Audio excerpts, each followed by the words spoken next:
What if the couple who taught the world how to laugh were quietly fighting heartbreak when the cameras turned off? For millions of viewers, Lucille Ball and Desi Arnaz looked like the perfect love story. Every week they made families laugh on I Love Lucy. But behind that laughter was a relationship far more complicated, one built on passion, ambition, and eventually painful distance.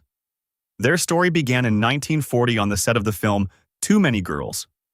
Lucy was 28, already climbing the Hollywood ladder. Desi was 23, a charismatic Cuban band leader with unstoppable energy. When they met, the attraction was immediate, electric, the kind of connection people feel only once in a lifetime. Within 6 months, they eloped. But real life rarely behaves like a sitcom.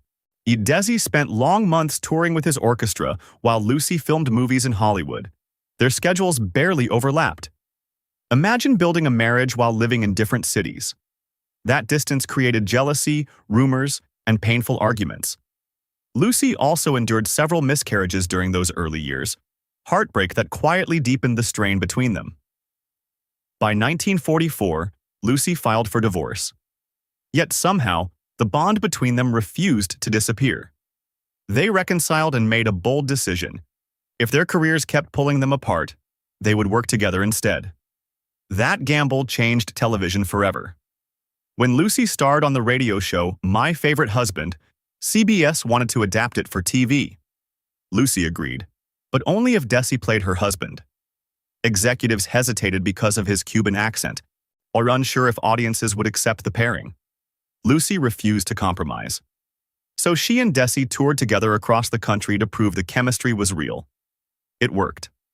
In 1951, I Love Lucy premiered and quickly became the #1 show in America. The couple didn't just star in it, they revolutionized the entire industry.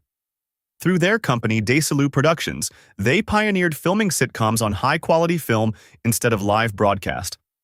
That decision made reruns possible, creating the modern television syndication model used to this day. At their peak, they weren't just stars, they were empire builders. But success couldn't fix everything. Desi's drinking and infidelity slowly eroded the marriage. Running a massive studio while starring in a hit show created relentless pressure. After 20 years together, Lucy finally filed for divorce again in 1960. This time, it was permanent. Yet something surprising remained: respect. Both remarried, but Lucy and Desi stayed connected through their children and shared history. When Desi was diagnosed with lung cancer in 1986, Lucy visited him. 2 days before he passed away on December 2nd, 1986, they spoke on the phone. Quietly, gently, they told each other they still loved one another.